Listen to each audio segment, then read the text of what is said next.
This week on Inside Olympia, how are Washington's community and technical colleges adjusting to the state's changing workforce needs, the artificial intelligence revolution, and the increasing focus on career and technical education?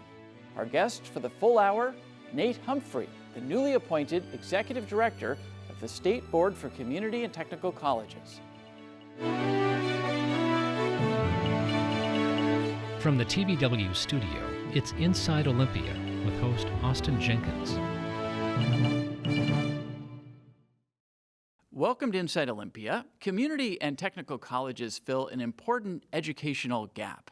Washington offers 34 such colleges, offering more than 500 areas of study and serving more than 300,000 students in a year. The system is overseen by a 9-member governor-appointed board. These colleges offer apprenticeships, now 4-year degrees, worker retraining, and a chance for high school students to earn college credits. With a greater focus these days on career and technical education, the community and technical college system has potentially even a greater role to play in preparing Washingtonians for the jobs of the future. But the system also faces myriad challenges. Joining me now, and for the full hour this week, as we continue our focus on education, is the new Executive Director of the Washington State Board of Community and Technical Colleges, Nate Humphrey. Welcome to the program. Congratulations on this brand new job for you. Just started in August, and eager to have this conversation. Let's just begin, though, with a little bit of background on you. I think our audience is going to detect immediately that you're not from Washington.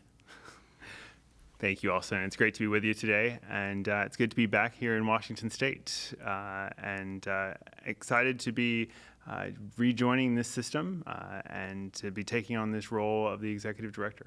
So we should note that you previously were with the community and technical colleges kind of pre-COVID, but let's reel back to your background. You're from North Carolina and have had a long career and history with community and technical ed. Tell us the origin story. Why did you get interested in this particular part of the educational matrix? It's a great question. It's really been a part of my story from the very beginning. I definitely spent a long time in the North Carolina Community College system. Say that that's where I learned my ropes for my career. Worked with 2 of their colleges. Actually started first at Guilford Tech in Greensboro, North Carolina. Worked there in student services, began as a college registrar, and learned all about the student experience and what it was to be able to provide those services.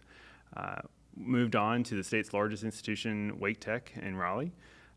Worked in workforce education there as well, and began kind of that bent towards accountability in that work. And then had an opportunity. I actually did a stint with our state auditor's office. Was the assistant state auditor for the performance division there. And that really instilled in me that accountability and learning how to be very transparent in a leadership role. Ultimately worked and led their workforce education division before having the opportunity to come here to Washington State and lead Washington's workforce education department with our state board previously. And so all of those kind of culminating in those experiences ultimately gave me the opportunity to return back during COVID to be closer to family in North Carolina before taking on a role with Jobs for the Future, a nonprofit based out of Boston that really focuses on economic advancement for all.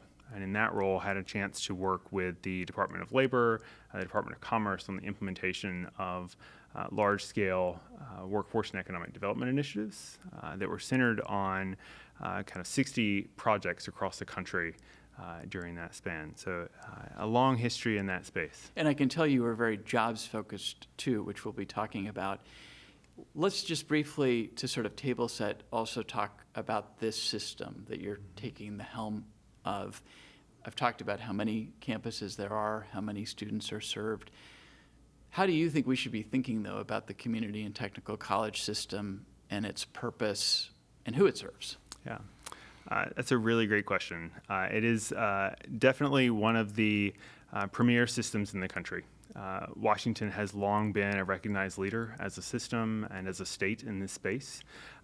We serve, this past year, more than 307,000 students. across a myriad of disciplines, and really in kind of 3 core focus areas. We meet students where they are and carry them as far as we can go within the confines of our operation. That can be something as simple as English language acquisition for students that are entering in through our Basic Education for Adults program. It could be high school diploma, high school equivalency in that space as well. We also have students that are enrolled in our workforce education programs. That makes up about 28% of what we do. Those lead towards degrees or short-term certificates.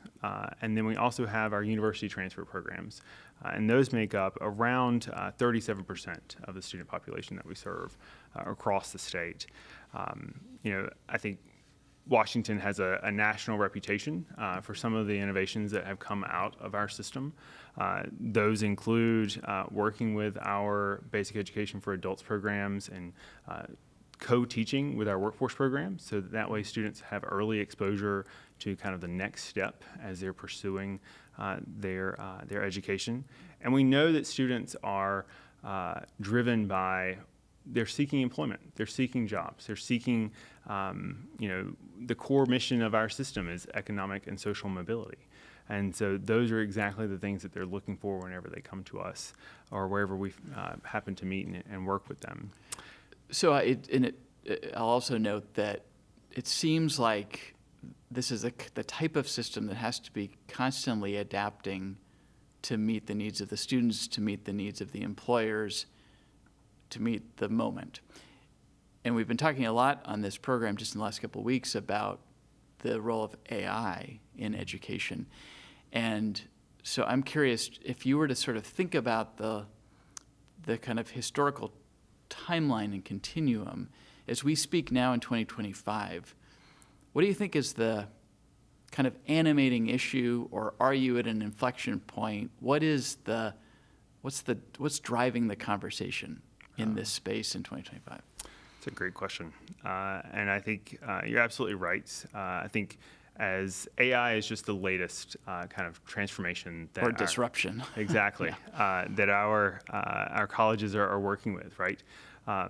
If we look backwards first, we have experienced a whole set of economic revolutions over time. And each time that we've encountered that, we've had massive disruptions to our labor market, to our economies. On a personal note, I grew up in a rural farming, multi-generational farming family.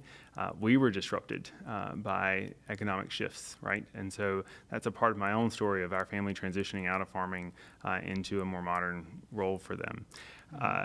Our students are experiencing that today with technologies like AI. And that same challenge can be addressed in a similar way of how we've handled those transitions in the past, or those disruptions, as you say. Part of that is understanding that technology, working very closely with our employer partners from around the state, around the country.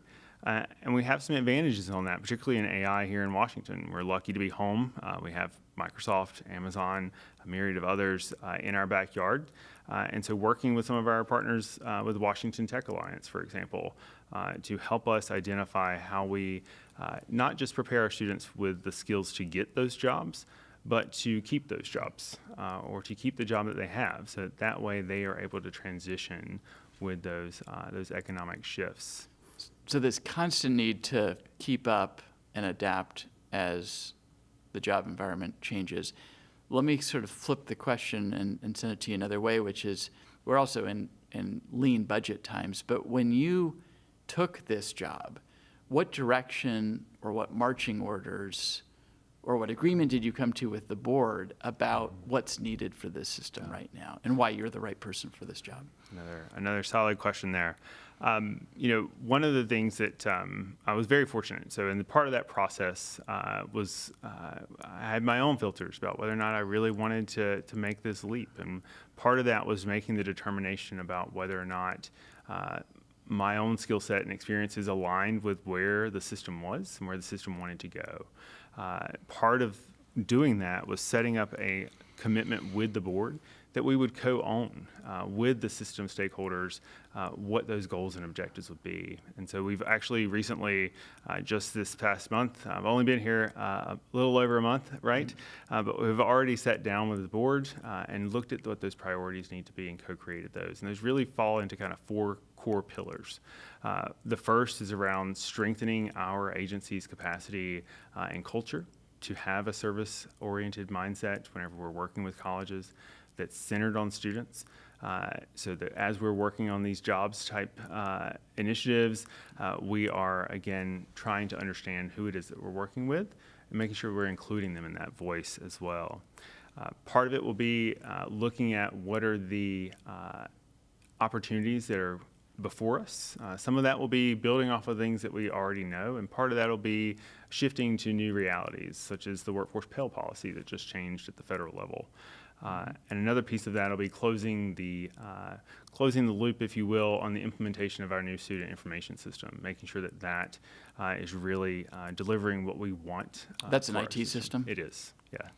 And that was a multi-year implementation. Yeah. Those are always fun. Always fun, yes. Right? Did you bring this one? I mean, you weren't there, but did they bring it in sort of on time and sort of on budget? I mean, better than most. For the IT nerds out there, we have some of the lowest customizations, right, with our implementation that I think you'll ever find in a higher education setting. So that's quite the accomplishment for a state with a system of our size. Did you get to all of the 4 pillars? I'm sorry to interrupt you. And really just the last piece of that is listening for this first year and using all that we're gathering in that process to really form a decision, an informed decision about where we are with those strategic priorities for the system. Can we refresh those, or should we actually begin a full planning process or not? I was impressed to see that in your previous role, you made it to all 39 Washington counties. I've lived here most of my life, and I hit most of them, but I don't think I can say I've hit all 39. So well done. You are now sort of, I don't know if you have to go to all 39 counties to do this, but as you said, sort of on a listening tour. It's early days, but what are you hearing so far, and what is sort of the mood and the outlook? There's a lot of federal pressures, I imagine. There's the state level budget pressures, and then all of this kind of disruption or change that's happening. What's the pulse out there like right now? I think, there is a lot of change, and I think that some of that change is at a pace that is faster than we may have experienced in the past. It makes people uncomfortable. Absolutely, right? And so change needs change management. It also needs keen listening, deep listening, right, to understand where those concerns are. And that's not just inside of our system, right? Part of my own due diligence and kind of making sure that I was going to be a good fit for this role was talking with those stakeholders across the state prior to committing to coming back to Washington. And I've continued to hear what I was hearing in those conversations. There's a need for trust. There's a need for relationship building and partnership deepening across our state. There's a need for really strong communication, right? That's based on that listening, but then is responsive and seeing what we're facing and being able to get resources and information to folks in a timely way. And there's a need for candor, right? And another word for candor you could use would be accountability, right? So calling a spade, addressing what we're seeing in the moment, and level setting on what needs to be done next as a group and figuring out that path forward. That prompts for me a question I often have about public institutions, and to go back to this idea that change is happening at a faster pace, which is clearly evident. To what extent can public institutions like a community and technical college system, especially one as dispersed as yours, adjust quickly to meet the moment? And I'm thinking about what the private sector employers are saying they need, and what they might be looking to this system to produce in terms of skilled workers, and then how slowly the bureaucracy and the public, whether it's procurement, getting funding for a new training program, reconfiguring an existing one to sort of update it for the next need. Meanwhile, the employers are out here saying, we needed these folks yesterday. Yeah. I think a good piece of that is building on proven strategies, right, to speed those things up. So some of those are going to be the less than appealing probably for most folks. It's figuring out some of our internal workings as an agency and as a system, and standardizing that work in order to make sure that we're removing our own process friction from that ecosystem to the greatest extent that we can, so that our folks' minds can be focused on the important task in front of them and our core mission. The other piece of that is deepening those partnerships. Regional sector partnerships have been around for a long time. They're a proven strategy. They're part of what my work was at the national level. And I think really focusing in on that is something that we here in Washington can really benefit from. Part of that is deepening those relationships with employers so that employers have that chance to really understand what it is that slows us down. Some of that is related to faculty need and faculty demand. We too struggle with talent shortages in the classroom. And so working with our faculty unions, working with our employers to identify new innovational solutions to close some of those talent gaps will be important. A quick example on that, in the healthcare world, we have healthcare employers that are chomping at the bit for the students that are in our programs. We can't pay the same wage that an individual could earn if they are in practice in the classroom, right? So working for time releases with those employers so that their own existing staff are able to support clinical or on-site instruction with students, potentially even into the classroom, right? So that way we can both address that fact that we can't pay the market wage for that profession in the classroom. They get their talent, we get our talent. How's that going? Are there are there examples of where you've been able to get that sort of leeway from the employers? There are, and so specifically in the healthcare sector, we've seen it there, but I think that teaches us an important lesson about what happens when we have those deepened relationships that get past the initial challenge identification and start really getting to root cause, looking for those solutions and co-creating those solutions. I think we need to transfer that learning into other sectors as well. As we continue to try to picture and understand this system, in the COVID environment, everybody retreated to the online environment. What are the current trends about how many of your students are engaging in person on campus versus online these days? It continues to be a mix. It has for the past, recent past, been a mix. We have seen, though, students are starting to engage in more online learning as a part of their pathway. So even if they intend to be in person, we know that our online sections of courses are the fastest to fill. Our campuses tell us that. We've seen a 22% increase in the students using online courses to fulfill their degree requirements. But interestingly, hybrid instruction, which we saw some during the pandemic, which is that combination of online for the theoretical component and then in person for that hands-on learning or experiential learning, that is what's actually seeing a continued growth, and I think that we'll see that continue to grow and probably catch up to that online instruction world. I see it will always be a mix, different learning styles and those kinds of things, but our system has really embraced that flexibility, and that's a credit to our instructors, our incredible faculty, and their adaptability in that environment. Has that led to conversations about perhaps shrinking the footprint? Do we in this day and age still need 34 unique and discrete campuses? Another great question. It often comes up, whether we're talking about it from an online instruction or from just the types of physical times that we find ourselves in. Because it's expensive to maintain physical structure. Absolutely. What I'll say, though, is that we know that instructional space and the recreated work environment provides the kind of agile, career relevant instruction that is almost impossible to do almost any other way. That said, we have seen increases in the quality of education, if you will, as indicated by pass rates from online instruction too. But I think that the recreated work environment on our campuses, the labs that we can provide there, those will continue to be very important.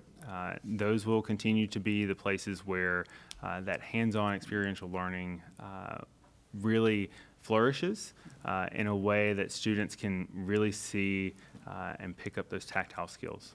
Just to put a finer point on this particular question, given budget scarcity at this point or financial scarcity, do you anticipate or have you been asked to start to think about or identify campuses for potential closure?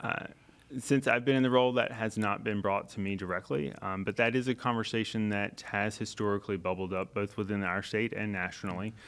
So I certainly expect that we will encounter that again. A trend that it really interests me, and it's somewhat self-interested because I have high school students in my household, is the Running Start program and the number of high school students who are now attending community and technical colleges to get those college credits, maybe to get out of what they feel is the sort of roadness of 6 periods a day in a normal high school. It's interesting because I don't know if I'm just aging myself by saying that I don't remember that being a thing when I was going through high school. Maybe it was happening, but it doesn't seem like it was so common. And now it's super common. What's going on there? What are your thoughts about that? Yeah, I think that it probably was going on in some form, right? I relate to your sentiment there. I did not see that as an opportunity for me whenever I was coming up. But I think that's a testament to the reduction of friction in the system, right? So I'm really proud of what Washington's been able to do with Running Start, working with... And the numbers are pretty significant. They are. We've seen those enrollments have grown into the space of just shy of 12% last year. And that also a quick shout out to... To be clear, is that 12% of your students or is it 12% of high school students who are doing Running Start? 12% of our students. So of the head count of our, that 307,000 number that we 12% are going to be high school. Correct. Quick shout out that some of that growth we can also attribute, and a thank you to Representative Paul for the summer Running Start bill that he got across the finish line. That too reduces that friction point. Because they can start it in the summer before junior year? Exactly. And so those are opportunities for us to refine over time, whether through policy or through, again, what are the barriers to entry, barriers to access that we can take out of the system. Do you know if anybody's tracking these students to see where they end up and kind of how a student who goes through a traditional 4 years of high school versus a student who does Running Start fares? That's a fantastic question as well, and I think we definitely are tracking that on our side. I think we have always more to learn from those processes, but I think at the moment what we have is that we are looking to see where are they transferring, of course, within our own system, and then are they enrolling in our 4-year institutions. There are obviously limitations on what we can see outside of Washington, but we know that they have much higher success rates than a traditional student coming through without those experiences based on their enrollment and exposure. Before we go to break, I want to go back to AI and whether and to what extent the kind of rapid onset of AI is changing the conversation around workforce development as people start to think about what are the jobs going to be of the future and what are the skill sets that are going to be needed and what jobs are going to be replaced by AI. And nobody has a crystal ball. But what is that triggering when people are talking about workforce development, which is so core to the mission of the system? Yeah, I think there's a couple of pieces with that.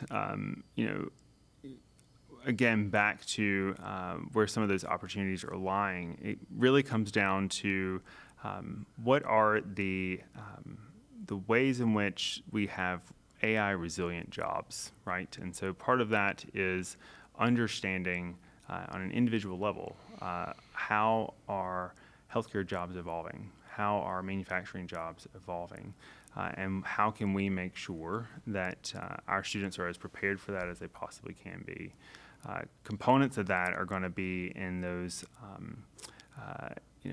aspects of, again, those partnerships, understanding where that's going to be. And I talked previously about the Tech Alliance and some of the work that's there with the tech companies, but it's also just as much about how is AI influencing the technology in that manufacturing job or in that construction trades job, right? And so I think a piece of that is going to be looking at those pieces.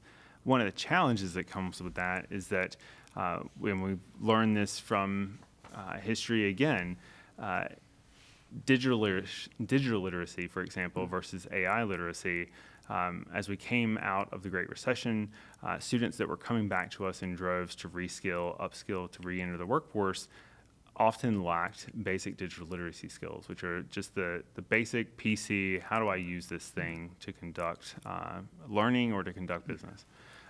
It will be just as important for us to make sure that there are universal understanding of AI tools and what the limitations of those tools are, so that our learners can be, again, resilient, have that ability to have, again, that skill that will not just get them that job, but the resiliency skills to adapt to that skill over time. So then one more question before we go to break about that. We just had Ed Lazowska from the University of Washington School of Computer Science and Engineering on, talking about the importance of students developing not just AI fluency or literacy, but actual fluency. So not just literacy, fluency. And then we've also been talking with educators who are already in the K-12 environment using AI, both to help them as teachers and to help their students. In your system, and I realize you're brand new to it, what is your sense of how available these tools are, when they'll be available? If my son wants to make the case to me that he should go next year as a junior to the local community college, and if he tells me, hey, I'll have a lot of access to AI type of training, I might be more convinced. Yeah. But is that going to be available? Yeah, I mean, it's here, right? We already know that it's in our classrooms. Our faculty and our students both tell us they are using these tools, particularly large language model, GPT-type tools. And that's the tip of the iceberg, right? So that is the kind of the beginning of what we're seeing right now, and understanding these large volumes of information and extracting information from those. So yes, that's there. There's no doubt about that. The system has applied baccalaureate degrees, for example, in computer science that focus in on things like cybersecurity that are going to have these AI integrations as a part of those courses already. I think, if anything, our system is trying to understand what comes next, right? So what are the limitations of the existing tools, and how do we, again, anticipate where is AI going next so that we can understand beyond large language models, how is this going to affect buildings? How is this going to affect the built environment? How are we going to use these tools to make better decisions that aren't just reliant on written text? Okay, we are going to take a brief break. When we return, we continue our interview with Nate Humphrey of the State Board of Community and Technical Colleges. We'll be back right after this. We must make it easier, faster, and less expensive to build housing of all kinds. It's worse than what they think. They might be underestimating how quick and how easy it's going to be to make some of the changes that are needed. I'm signing executive order immediately following this speech, directing state agencies to review all regulations that impact housing, permitting, and construction. They're saying all the right things, and I really appreciate that. I just don't think they understand how bad the problem is. Welcome back to Inside Olympia. Joining me once again is Nate Humphrey, Executive Director of the Washington State Board for Community and Technical Colleges. I don't want to gloss over this other disruption that's happening, which is at the federal level. A lot of unpredictability right now around funding and policies and a bunch of other things. How is that trickling down or affecting the work that's being done in the system? Sure. We're seeing it not really much different than any other change in administration as far as the way that we're handling it. It's just, I think that we are seeing it at a scale and a breadth that is larger than we're used to or accustomed to, for sure. Part of that has been getting our heads around where all those changes are coming from, processing that and trying to get that information into the hands of our campuses. But really what our team is really focused on is where are there potentials for overlaps in priority, right? In particular, there are at least a handful of those that are a key focus for us right now. That includes things like the short-term Pell program or the workforce Pell program. And this is the Pell grant? Correct. So this is the grant that students use to cover their cost of enrollment from their federal student aid. That program in the HR 1 bill that was expanded or will be expanded in the next year. Currently navigating the rulemaking processes at the federal level, and we're engaged in those conversations. But that's really got us thinking about how is that going to work in Washington? How is that going to fit within our values of a state, of making sure that students are making really informed decisions before engaging with their aid dollars, since those are limited. And then how does that fit into short-term credentials in that space? We're also paying a lot of attention to registered apprenticeships. That seems to be a key focus as well for the administration. And so we know Washington is very accustomed to that gold standard earn and learn model. So how can we take advantage of that focus area? And I think another one that's more emerging lately has been in the maritime industry. So there's been some key conversations around federal interest in investing heavily in that. And Washington is uniquely positioned, right?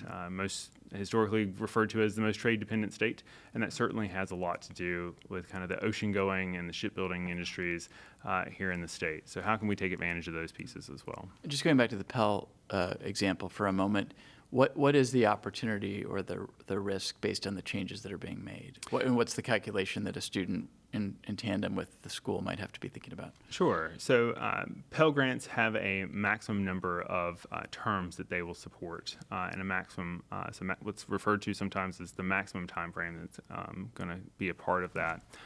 So making sure that students are making informed decisions, right? That they aren't using their Pell eligibility, is what we call that, on something that would maybe prevent them from being able to have access to those funds in the future. So just making a very informed decision about that.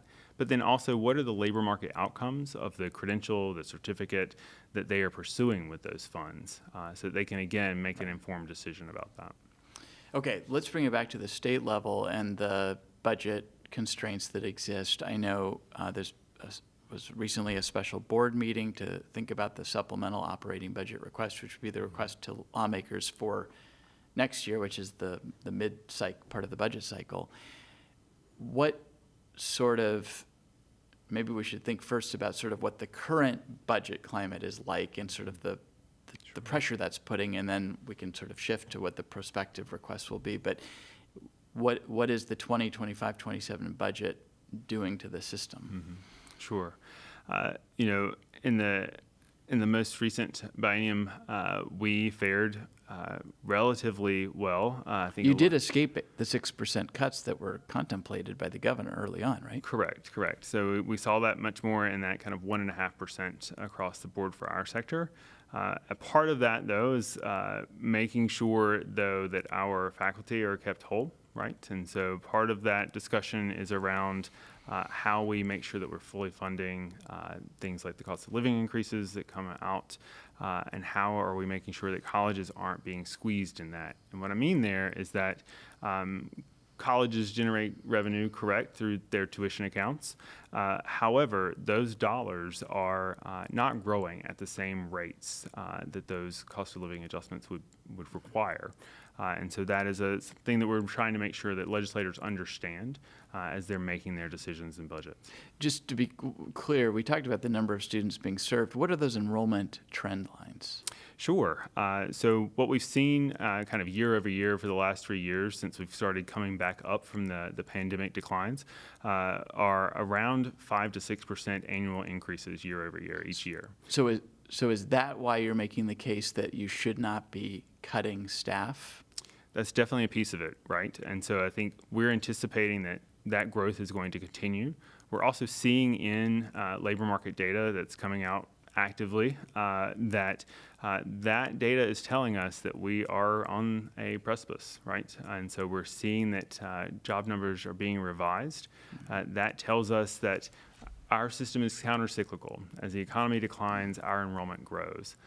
And paired with that are the recent federal policy changes around work requirements in Medicare, or Medicaid rather, and food benefits. And so we know that those work requirements, based on historical experience with those, drive further students to come to community colleges to enroll, because that's one of the ways that they can meet those requirements.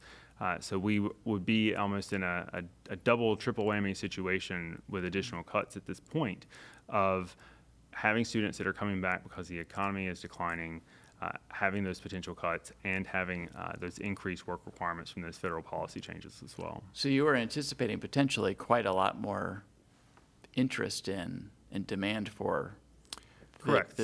These programs. I mean, if we look at historical trends and kind of the triggers that drive enrollment at community and technical colleges, this is definitely on our minds right now, trying to be prepared for those students. On the other hand, just to play devil's advocate here, if you are in an environment where the state is cutting you by a percentage point or a percentage and a half, which I have to believe is not insubstantial, cost of employees is often the key cost driver. Why not look to that? Are there areas where we don't have a lot of enrollment, demand?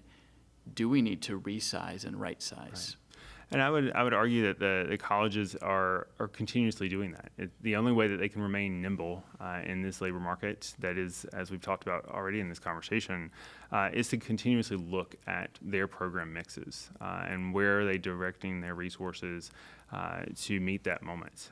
And so I think what we would see is that we have done that with growing enrollments, these tightening funds for the past year already, and then how are we going to rise to this moment if we continue to cut the thing that we also know is the tool to get us out of this thing, right?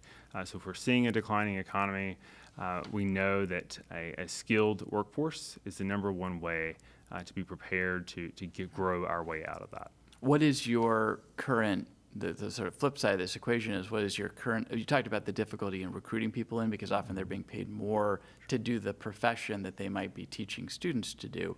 What is your current recruitment and retention picture look like? Yeah, on the staff side, I would need to follow up with you on the details of that particular one. But I think that what you would see is that in those higher demand industries, we definitely are facing a steeper hill to climb on the retention there. Coming out of the pandemic, folks were exiting certain industries, and so that became an opportunity for us to fill some of those gaps. But I think that what we would see is that anywhere that you have high demand growth, which is exactly where we want to be targeting for programmatic growth, that's where we're going to have the hardest time keeping those folks. And it's my understanding, and I don't know if you'll know this, that prior to your arrival, when they were putting in their initial budget request for the biennial budget, the request was for 6.5% raises to try to do some catch up. Exactly. Around the goal of retention. I imagine if you got a 1.5% cut, those raises were not confirmed or approved or funded. Right. So one of the pieces in the way that the legislature works with that is that those funds come to the state board and then they're formulated out to the individual campuses, and those campuses have to make those decisions, right? Which is why we see working with their local labor partners differences that So can there might be emerge. instances where there were pay increases at the campus level. Correct. That's not done at a system level. Correct. Got it. There's a potential $28.6 million clawback, I guess, because of some sort of state allocation error, and this is, I think, applies to the higher ed system universally, not just yours. But what are the implications there? What are you hearing about this? Yeah, this is certainly on our radar, making sure that that is being addressed. This came up during the previous session for sure, and it comes down to hopefully a technical fix to address that. It came up in the last session, and I think that what we'll work to do is make sure that folks understand the impacts of that. Our colleges have already entered into they're already executing on their plans for their academic years. And so at this point, to make those adjustments midstream will have significant impacts on students' abilities to pursue their education. What are you thinking in terms of a request for the supplemental? And, I often note that we are doing this show emanates from the seat of state government. Policymakers are often paying close attention. What is your message to state lawmakers? What would you preview for them as they're starting to think about the supplemental budget and no indication that the financial picture is going to be any easier? Sure. I think, we're realistic in our understanding of what the state is facing, right? I think it's important to acknowledge that. and that we are very much in tune with that. But I think where we're focused right now, both with our operating and capital, is around how do we make sure that we can sustain our operations, right? How do we make sure that we have a resilient system? For our request this year, that's really focusing in on just the adjustments that would be necessary to enable us to provide full cost of living adjustments to our faculty and staff. Across the board, Correct. not just in sort of pockets or Exactly. particular places. Yeah. And the cost of living, would that be at the 3% level as opposed to 6.5%? Correct, right. So that would be at the enacted level that those were already made at. So to be clear, the sort of number one priority request will be enough funding to be able to do cost of living increases for all of the employees. Correct. How do we keep our employees whole and so that we can continue to deliver on this key service for the state's economy? Could be a tough sell. Absolutely. Don't doubt that. But I think that the importance there comes back to, again, that return on investment that you get with our sector. Now, you did note that the operating costs are outpacing the tuition formula. Some might say, well, just raise tuition. Sure, I can understand that approach. I don't think it's the right approach. It's particularly when our enrollments are growing. That's usually an indication of not great economic times, right? So that's going to add an additional barrier for our students as a part of that. How are they going to make those calculations? Do we really want a student making that determination between enrolling in the opportunity that's going to get them the skills to get that next job, or delaying that education, delaying that opportunity? Right? How much flexibility? I'm recalling that the legislature either capped or cut tuition, at least at the four-year schools, some number of years ago. I mean, they were my recollection, which may be pretty faulty, was that we were seeing double-digit increases and it was unsustainable. But how much flexibility does this board have in setting those rates versus the legislature telling you what you're allowed to do? Yeah, I would need to zoom in on some of the specifics around that, but generally speaking, you're a month into this job. Fair enough. But I think the goal there for our board has always been keeping that to an absolute minimum where we can, and so working to contain costs for students and for our system will continue to be a top priority for us moving forward. I guess that the current budget did have impacts to something called career launch enrollment funding. There were cuts to cybersecurity enrollments, which is interesting and perhaps surprising because I would think that would be a high demand field, and also to healthcare opportunity grants. Have you heard yet, or do you have a sense yet of how those cuts are affecting what are known as workforce aligned programs? Right. So we certainly did experience those. Those were some of the more targeted aspects of the reductions that we received. That you mentioned. Exactly. Particularly, you called out the one that's always top of mind for me right now, which is that cybersecurity side. That program was to provide a select number of seats in those programs, and it was already oversubscribed, right? And so our colleges are working very hard to keep as many of those available as they possibly can. I like to say community colleges are not in the know, we can't business. They're in the how might we figure this out business. And I think that our colleges are bending themselves as best they can to try and figure out how do we continue to provide that. And in the career connected space, work-based or career experience learning is something that we've always been in and is a strategic priority for our board. And having that responsive, hands-on learning is something that we're going to continue to try to deliver on with or without the fund. Is a program like the cybersecurity an easy target because it's a more expensive per enrollment slot program to operate? Sure. I think that can certainly be a part of that calculus. I think it was also one of the newest that we had received those funds for. There's also another pressure point, which is that the legislature passes new policies and mandates that then have to be implemented. Examples would be competency-based educational supports, tuition waiver changes, student safety requirements. Some people who don't really like government will say unfunded mandates. Actually, some people in government will say that. Local officials say the state's making us do this, and it's unfunded. It's an unfunded mandate. I don't know if you'll use that language, but how is that making your job harder? Harder might be the wrong word for it. I think it is making sure that we're telling the story of the impacts of those types of policy shifts, right?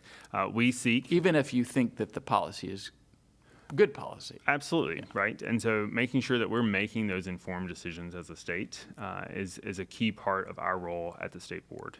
Making sure that we are working to communicate what's happening on the ground at the colleges and how those changes can have certainly positive impacts for students. What is the either policy or fiscal impact of those changes in order to meet those requirements, right? And often I have to give a deep appreciation. Our campuses are fantastic about helping us elevate those experiences and those stories and so the legislature can hear what the implications are in those situations.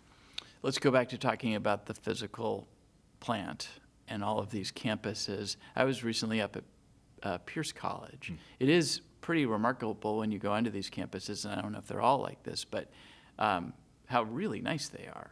And the buildings are beautiful. The layout is nice. I mean, they're really remarkable mini campuses. But again, not cheap to maintain. And you're trying to do this in this very kind of fractious geographic layout. And then there's also new mandates coming on, like the Clean Buildings Act, that has mandates about, if you're going to upgrade a building, I imagine that then there's going to be new standards for how you do that. So how are you guys thinking about and managing capital costs?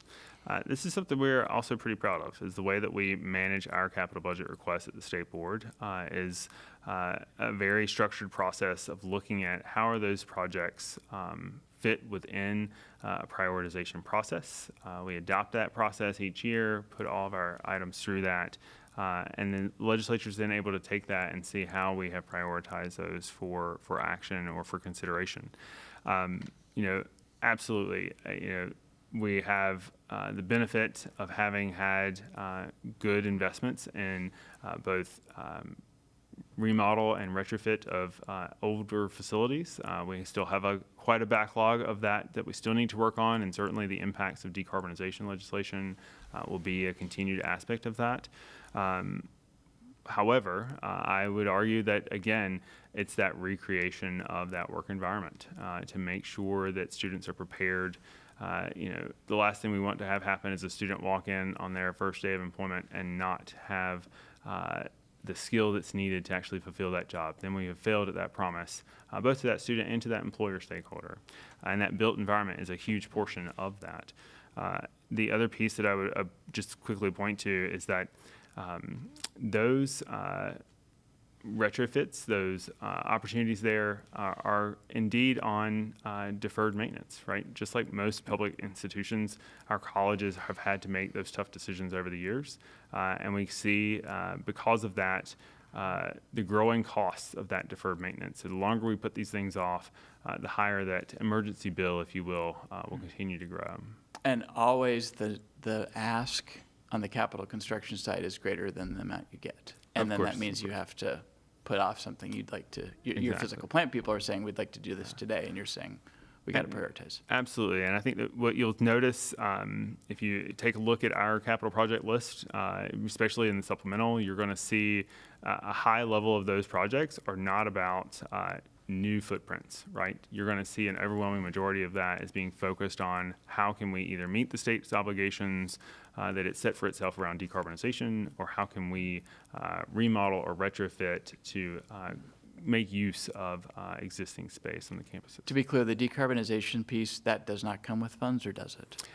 We have to go through our existing capital process just to secure those funds. Let me just ask you about a couple other federal implications that are in my notes here. One is that there was about $14 million held back from the federal government in June that left some colleges without funding, I guess, for 3 weeks. Mm-hmm. And there's also no federal funding for programs for indigenous students. So I think where those are coming from are related to the $14 million has to do with the funds that we received we traditionally received under the Workforce Opportunity Innovation Act, the WEO Act. Workforce Innovation and Opportunity Act. Those funds are for our Basic Education for Adults program. And so we have been able to work very closely with the Department of Ed, and we are working to secure those funds. We have received kind of the initial, they're on the way notices, but we're working through those final details with colleges now. Those traditionally follow the federal calendar, so we would be awarded those funds at that time of the year, and then we would see them actually release on October 1st. So we're working to try and make sure that we hit that date. Okay. Just a couple last things. I do think that a lot of people might not know or would be surprised to learn that at community and technical colleges, which we think of as two-year schools and gateways potentially to a four-year institution, that you can actually get a four-year degree now. When did that happen, and what kinds of degrees? Sure. So we've been in that line of work for a bit of time now, a little over a decade or so. Washington really led the way on this.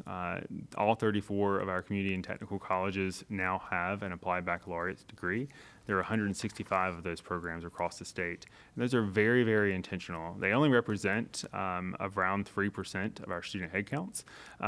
But where they're located, they're tied to a community that typically is place-bound, where those students have, for a myriad of family reasons, personal reasons, that they need to stay in their local community, but there are high-demand jobs in select fields, and those are the fields that those programs are targeted at. One of the best parts about that is that they're able to enroll for those first 2 years at the even more reduced community college tuition rates, and then only in their junior and senior year would they actually be paying for that higher level of tuition for that baccalaureate degree level. But it looks like it's about $7,600 annually, which Correct. Seems like a bargain. It's quite the deal. Yeah. It's basically just under the kind of average of our regional universities in the state. And to be clear, when you do offer these degree proposals, it's a pretty high bar. They have to undergo employer demand review plus approval by the board. Correct. They are approved individually. Colleges come before the board. They make that case. It gets reviewed by staff prior to make sure that there really is a high demand for that, and that we're not going to impact other programs in the higher education ecosystem. Yeah, I could imagine the four-year institutions might not like Sure. the competition necessarily. Sure. And then you kind of do ongoing sort of mission alignment checks to see if this is still paying dividends. Exactly. Okay, so that's the four-year degree. Let's flip all the way over to sort of the other end of the spectrum. What are micro-credentials? Sure. So these are going to be those short-term credentials that really indicate individual attainment of a particular skill. And in our system, we're working to make sure that those are stackable, that they can be bundled together in a way that then become a gateway, if you will, for what we talked about before, those guided pathways. So those pathways to a degree, to a credential that leads to a living wage, family wage job.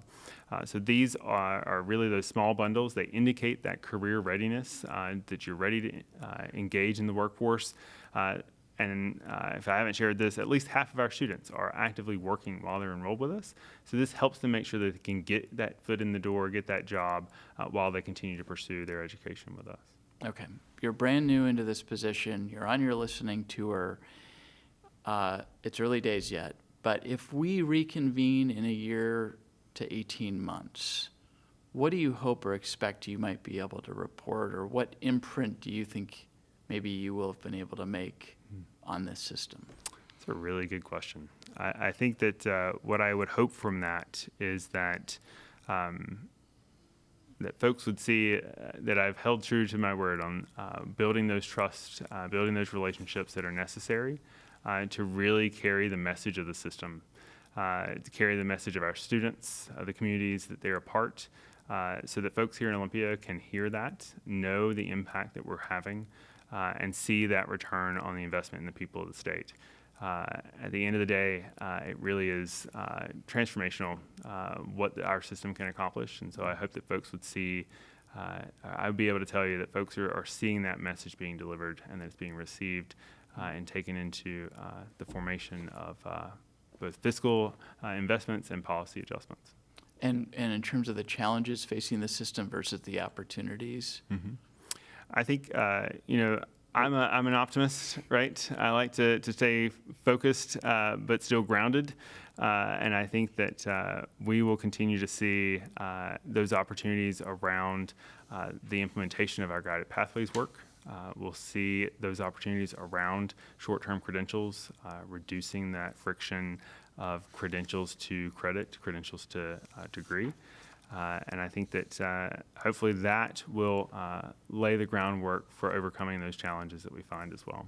Okay, we're going to stop there. Nate Humphrey, the new executive director of the Washington State Board for Community and Technical Colleges. Thanks for coming in. Thanks for the conversation. It was brave to do it so soon into the new job. Thanks, Austin. It's a pleasure to be here. Well, we'll have you back on, and thank you for watching Inside Olympia. We'll see you again next week.